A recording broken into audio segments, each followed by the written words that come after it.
Hi hello welcome to our channel. నేను మీ సిరి. ఈరోజు మనం చెప్పుకోబోయే కదా ప్రియనేస్తం పార్ట్ 124.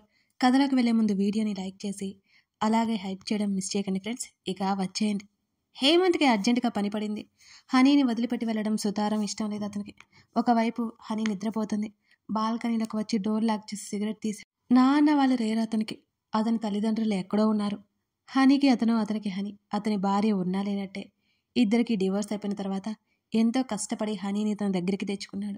తన భార్య దగ్గర ఉంచినా సరే హనీని జాగ్రత్త చేయదు. బోల్డంత భరణం డబ్బు ఇచ్చి వదిలించుకున్నాడు. బాల్కనీలోకి ఎదురింటి వైపు అప్రయత్నంగా అతని చూపు పడింది. అతని ఆలోచనలోకి మల్లిక వచ్చింది. ఆమె రూపురేఖలు అతని కళ్ళ ముందు నిలిచాయి. పెద్ద కళ్ళు, కోలముఖం, చామన ఛాయ, బారు జడ ముందుకు వేసి ఎప్పుడూ లంగావనిలో కనిపించే అమాయకపు పల్లెపడుచులా ఉంటుంది. అంతలోనే ఉలిక్కిపడ్డాడు హేమంత్. అయినా తనేంటి ఆ అమ్మాయి గురించి ఆలోచిస్తున్నాడు? ఎప్పుడో అణిచివేసిన ఆశలు, కోరికలు ఇప్పుడు తన్నుకొస్తున్నాయి. ఇదంతా వయసు ప్రభావం. అలవాడైన శారీరక సుఖం ఇప్పుడు లేదు. అందుకే పిచ్చి పిచ్చి ఆలోచనలు. ఆ అమ్మాయి తనకంటే 7-8 చిన్నయి ఉండొచ్చు. ఏదో ఆలోచించడం తందే తప్పు. నిజంగానే చచ్చేంత ఎబ్బెట్టుగా అనిపించింది హేమంత్కి. సిగరెట్ పీల్చి పీల్చి పక్కన విసిరేసి లెంపలు కూడా వేసుకున్నాడు అతను. చలి ఎక్కువగా పెట్టడంతో లోపలికి వచ్చి పడుకున్నాడు. హనీ తల మీద ముద్దు పెట్టుకుని నుదురు మీద చెయ్యి ఆనించుకుని కళ్ళు మూసుకున్నాడు అతను. పిచ్చి ఆలోచనలు వచ్చేస్తున్న మనసుని కట్టడి చేయడానికి చాలానే ప్రయత్నం చేశాడు. ఎప్పటికో నిద్రలోకి జారిపోయాడు హేమంత్. బిడియంగా గది మధ్యలో నిలబడి ఉన్న మల్లిక మీదనే ఉన్న హేమంత్ చూపులు. అతను తన్నే చూడడంతో ఆమె శరీరం వణికిపోతుంది. అతను ఒక్కొక్క అడుగు ఆమె దగ్గరికి వేస్తుంటే ఆమె చేతిలో ఉన్న చీర కొంగు తెగ నలిపేస్తోంది. నెమ్మదిగా ఆమె దగ్గరికి వచ్చి ఆమె గడ్డం పట్టి తల పైకి ఎత్తాడు.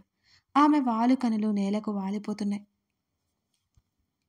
మల్లిగా అతని అతి మధురమైన పిలుపు ఆమె చెవులను తాకి నెమ్మదిగా కళ్ళెత్తి చూసింది. ఆమె కళ్ళల్లో పెరుకు, దానితో పాటు ఇంకా ఏదో భావం. ఆమె చుట్టూ చేతులు వేసి దగ్గరికి లాక్కున్నాడు. మల్లిక అతని హృదయంలో ముఖం దాచేసుకుంది.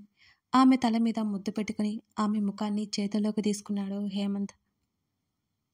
ఆమె పెద్ద కనురెప్పల మీద మృదువుగా పెదవులు తాకించి ఆమె పొడవాటి ముక్కుగోల మీద ముద్దు పెట్టుకున్నాడు. మల్లిక పెదవులు విపరీతంగా వణికిపోతున్నాయి. వాటిని అందుకోవాలని తపన మొదలైంది హేమంత్లో. ఆమె చేతులు అతని చొక్కాని మరింత గట్టిగా బిగించేశాయి. అతని లోపల కంగారుగానే ఉన్నా అది బయటికి చూపించలేదు. ఆమె తను సొంతం చేసుకోవాలని అతనికి బలమైన కోరిక కలిగింది. నెమ్మదిగా ఆమె పెదవులని మృదువుగా స్పృశించాడు. మల్లిక గోళ్ళు అతని ఛాతీ మీద గుచ్చుకుపోయాయి. అతని పెదవులు ఆమె పెదవులని అల్లేశాయి. ఆమె కనులు మూసుకుపోయాయి. అతని చెయ్యి ఆమె తల వెనక్కి చేరి ఇంకాస్త బలంగా అతన్ని ముందుకు లాక్కుంది. ఆ గాఢమైన ముద్దు తర్వాత ఊపిరి భారంగా తీసుకుంటోంది మల్లికను చూసి నెమ్మదిగా అతను వదిలాడు. ఆమె పెద్ద పెద్ద కళ్ళ నిండా నీళ్లు ఉన్నాయి. హేమంత్ అదిరిపడ్డాడు. ఏమైంది అని అడుగుతుండగానే అతని ఛాతీ మీద 2 చేతులు పెట్టి, మీరు కూడా అందరిలాంటి వాళ్ళు అని ఆమె బోరున ఏడ్చింది. ఆ హేమంత్ నిర్ఘాంతపోయాడు. ఏంటి మల్లిక? అతను విస్తుపోయి చూస్తున్నాడు ఆమె వంక. అవును, మీకు నా మీద ప్రేమ కలిగిందనుకున్నాను. కానీ భార్యని అని సొంతం చేసుకోవాలనుకుంటారని మీ మనసులో కలిగిన ఆలోచన నాకు అర్థమైంది అని చేతుల్లో ముఖం దాచుకుంది మల్లిక. లేదు మల్లిక, లేదు. నేను అలాంటి వాణ్ణి కాదు. అమ్మాయి ఇష్టం లేకుండా ముట్టను కూడా ముట్టను. హేమంత్ గట్టిగా అరిచి చెప్తున్నాడు. మల్లిక ఒప్పుకోవట్లేదు. అతన్ని వారిస్తోంది. హేమంత్ తిరిగి వాదించేస్తున్నాడు. లేదు లేదు. అతను అరుపులు అరుస్తూనే ఉలిక్కిపడి లేచి కూర్చున్నాడు. అతని శరీరం అంతా చిరుచెమటలతో నిండిపోయి ఉంది. ముఖం తుడుచుకుని మరోసారి కళ్ళు వత్తుకొని కళ్ళు తెరిచి చూశాడు అతను. బెడ్ లైట్ వెలుతురులో హనీ కాస్త కదిలినట్టు అనిపించింది. హనీ భుజం మీద జోకొట్టి తల పట్టుకుని కూర్చున్నాడు. ఇప్పుడు తను కలగన్నాడు. ఛ, ఏంటి ఇలాంటి కల వచ్చింది? హేమంత్కి చాలా విసుగ్గా అనిపించింది. అయినా పడుకునే ముందు ఆలోచిస్తే ఇలాంటివే వస్తాయి మరి. చిచ్చి, తన ఆలోచనలు అసలు ఎటుపోతున్నాయి? తనేంటి ఈ విధంగా మారిపోతున్నాడు? అసలు ఆ అమ్మాయి గురించి ఆలోచించకూడదు. నిద్ర పట్టలేదు అతనికి. ఇక టైం చూశాడు. 4 చూపిస్తుంది. లేచి సిగరెట్ తీసి బాల్కనీలోకి వెళ్ళబోయి కూడా ఆగిపోయాడు. గది బయటకు వచ్చే లివింగ్ ఏరియాలో తిరగసాగాడు హేమంత్. అతని మస్తిష్కం అతని మాట వినట్లేదు మరి. పాపం, అతనైనా ఏమి చేస్తాడు? దానికి ఎదురు తిరగలేకపోతున్నాడు. మరునాడు ఉదయం ప్రవర్తిక లేచింది. తన గుండెల్లో ముఖం దాచుకున్న పతిని చూసి చిన్నగా నవ్వుకుంది. అతని తల నెమ్మదిగా సవరించి దిండి మీదకి వేసింది ఆమె. చెదిరిన చీర సరిచేసుకుని జుట్టు ముడిపెట్టుకుని లేచింది. రక్ష దగ్గరికి వచ్చి నిద్రపోతున్న కూతురి తల మీద ముద్దు పెట్టుకుంది. ఫ్రెష్ అవ్వడానికి వెళ్ళిపోయింది ప్రవర్తిక. పూజ చేసుకుని అలవాటుగా రక్ష ఫోటో, అర్జున్ తల్లిదండ్రుల ఫోటో ముందు దీపం వెలిగించింది.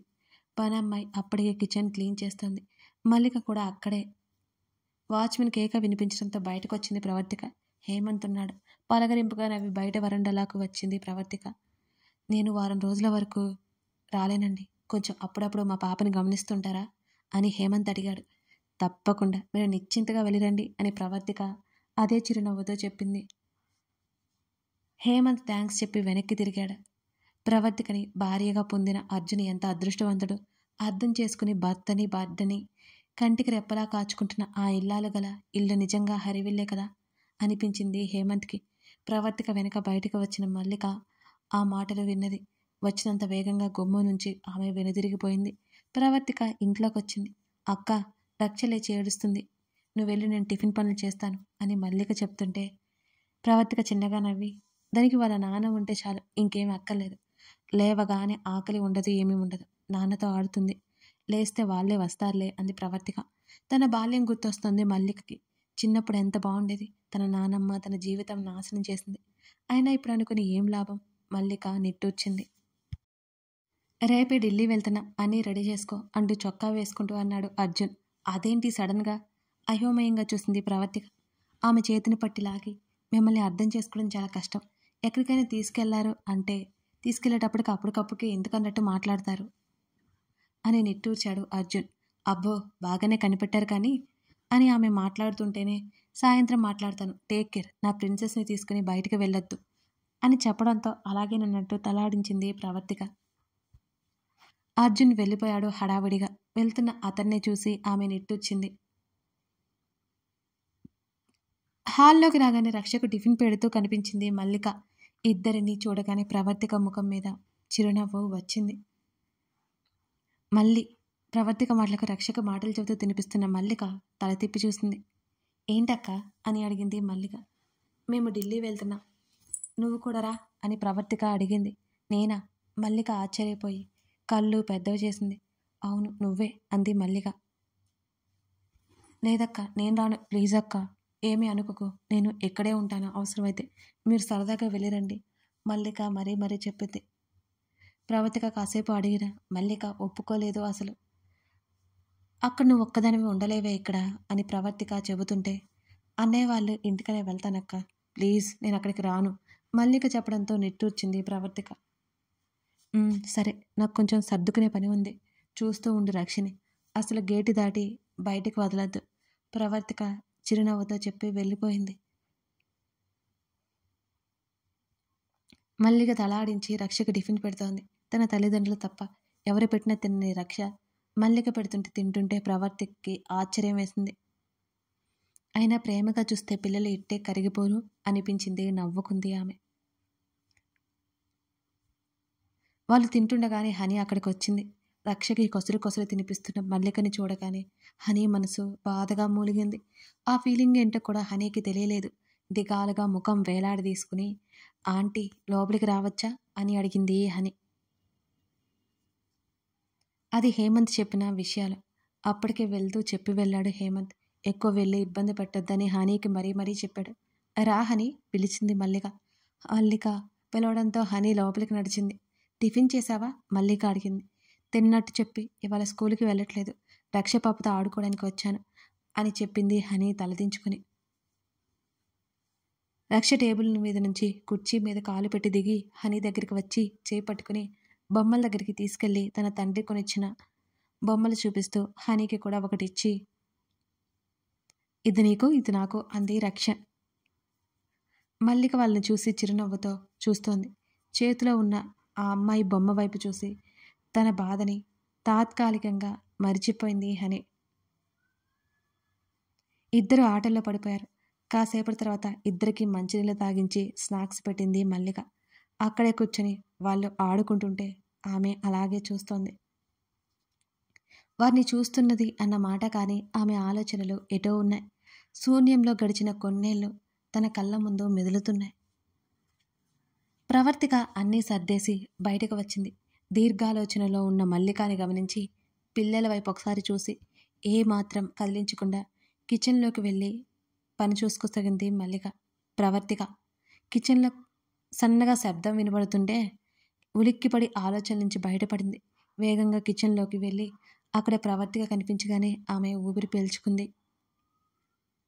కాసేపటి తర్వాత హనీని తీసుకు వెళ్ళడానికి వచ్చింది ఆయా. ఆయా కూడా అక్కడే కూర్చొని వాళ్ళతో మాటల్లో పడిపోయింది. మరి కాసేపు ఆయా తీసుకెళ్లేటప్పుడు అసలు వెళ్ళబుద్ధి కాలేదు హనీకి. అక్కడే రక్షపాపుతో ఆడుకుని మల్లిక ఆంటీ దగ్గర ఉండాలి అనిపించింది. మరీ బేలగా ముఖం పెట్టి వెళ్ళిపోతున్న హనీని చూసి జాలి కలిగింది ప్రవర్తికకి. ఆయా, నువ్వు వెళ్ళి విశ్రాంతి తీసుకో. హనీ రక్షతో పాటు ఇంకాసేపు ఆడుకుంటుందిలే. ప్రవర్తిక నోటి నుంచి ఆ మాట వచ్చిన మరుక్షణం హనీ ముఖం వెలిగిపోయింది. కానీ నీకు ఇబ్బంది అవుతుందని హేమంత్ బాబు గంట అరగంట మాత్రమే తీసుకువెళ్ళమన్నారమ్మా అని ఆయా మాటలకి చిన్నగా నవ్వింది ప్రవర్తిక. ఇబ్బంది ఏం లేదు, మా రక్షకు కూడా తోడు ఉన్నట్టుంటుంది కదా అని చెప్పడంతో ఆయా వెళ్ళిపోయింది అక్కడి నుంచి. ఇద్దరికీ భోజనం తినిపించింది ప్రవర్తిక. అక్క, ఉదయం నుంచి ఏదో ఒకటి చేస్తూనే ఉన్నా, నువ్వు వెళ్ళి రెస్ట్ తీసుకో. వెళ్ళి నేను చూసుకుంటానులే, గుమ్మం తలుపులు మూస్తూ చెప్పింది మల్లిక. రెస్ట్ తీసుకోవడానికి నేనేం అలసిపోలేదులేవే, నువ్వే కాసేపు పడుకో, కావాలంటే ఉదయం ఎప్పుడో లేచావు అన్నది ప్రవర్తిక. నువ్వే వెళ్ళు అంటూ ఇద్దరి పిల్లల్ని చిరక చేత పట్టుకుని తన గదిలోకి తీసుకెళ్ళిపోయింది మల్లిక. అలాగే ఇద్దరు బిడ్డలు మల్లికాకుంటే ఎంత బాగుంటుంది. ప్రవర్తిక మస్తిష్కంలో మెరిసిన ఆలోచనకి ఆమె మనసు తృప్తిపడింది. ఖచ్చితంగా ఏదో ఒక రోజు మల్లిక భర్త బిడ్డలతో సంతోషంగా ఉంటుంది. హనీ రక్ష ఆడుకుంటూ నిద్రపోయారు. చెరొకరిని పక్కన వేసుకుని జోకొడుతోంది మల్లిక.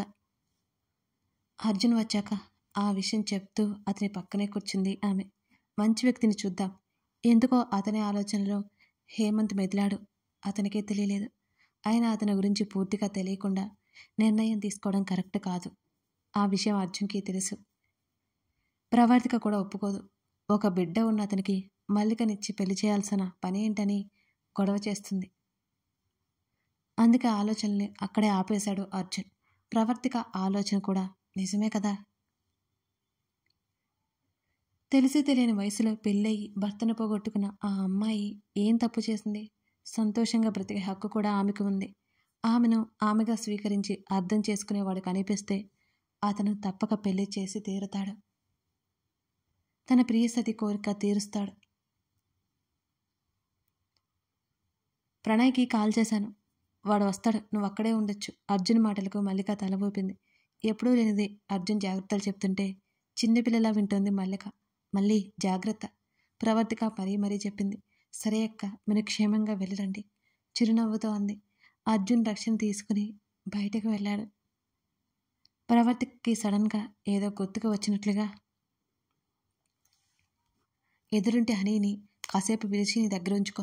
ఆ పాప డాడీ లేరు, రేపు నుంచి స్కూల్కి వెళ్తుంది కదా అని ప్రవర్తిక చెప్పింది. సరే అక్క, నేను చూసుకుంటానులే, జాగ్రత్తగా ఉంటాను. ఇక నువ్వు వెళ్ళిరా, బావగారు నీకోసం ఎదురు చూస్తూ ఉంటారు, నా గురించి కంగారు పడకు అంటూ ప్రవర్తికతో పాటు మల్లిక కూడా బయటికి నడిచింది. విండో నుంచి మల్లిక వైపు చూస్తూ బాయ్ పిన్ని, రక్ష గట్టిగా అరిచింది. మల్లిక నవ్వుతూ చెయ్యి ఊపింది. ఆమె చూస్తుండగానే వాళ్ళు వెళ్ళిపోయారు. ఎంత మంచి వాళ్ళు వీళ్ళు అని అనుకోకుండా ఉండలేకపోయింది మల్లిక. ప్రవర్తిక మాట కోసం అతను ఏమైనా చేస్తాడో మల్లికకి కూడా అర్థమైపోయింది. మల్లిక లోపలికి వచ్చింది. నిజానికి ప్రణయ్ వాళ్ళ ఇంటికి కూడా ఆమెకి వెళ్ళాలి అని లేదు. తను ఊరికే అక్కడ ఉండలేదు. సీతమ్మ ఒక పని కూడా చేయనివ్వదు. లోహిత బాగా మాట్లాడుతున్నా సరే తను ఎక్కువగా మాట్లాడలేదు. మల్లికకి ఒంటరిగా అయినా సరే ఇక్కడే ఉండబుద్ధి అవుతుంది. అందుకే ఇక్కడే ఉండిపోవాలనుకుంది. కానీ ఇక్కడ ఒంటరిగా తను ఉంటుందని ప్రవర్తిక అర్జున్ కాస్త కంగారు పడి తనని వెళ్ళమని చెప్పరని మల్లికకి కూడా తెలుసు. అసలు తను అనవసరంగా ఇక్కడికి వచ్చి వీళ్ళకు అదనపు భారమైపోయింది. ఒంటరిగానో మూడులాగానో తన ఊర్లోనే ఉంటే బాగుండేది. మల్లిక ఆలోచిస్తుండగానే హనీ అక్కడికి వచ్చింది. కథ కొనసాగుతోంది. కథ నచ్చితే లైక్ చేసి మీకేమనిపించిందో కామెంట్ చేయండి. మల్లిక హనీ మధ్య బంధం ఎటువైపు దారి తీస్తుందో కదా, చూసేద్దాం. ఇంకో విషయం అండి, మన ప్రొఫైల్లో సిరి ఆడియో స్టోరీస్లో ప్లేలిస్ట్ ఉంటుందండి. ప్లేలిస్ట్లో అన్ని స్టోరీస్, ప్రతి ఒక్క ఎపిసోడ్ అందులో యాడ్ చేసి ఉంటుంది. సో ఒక్కొక్కసారి ఎపిసోడ్స్ మిస్ అయిన వాళ్ళు ప్లేలిస్ట్కి వెళ్ళి చూడండి, మర్చిపోకండి. Thank you.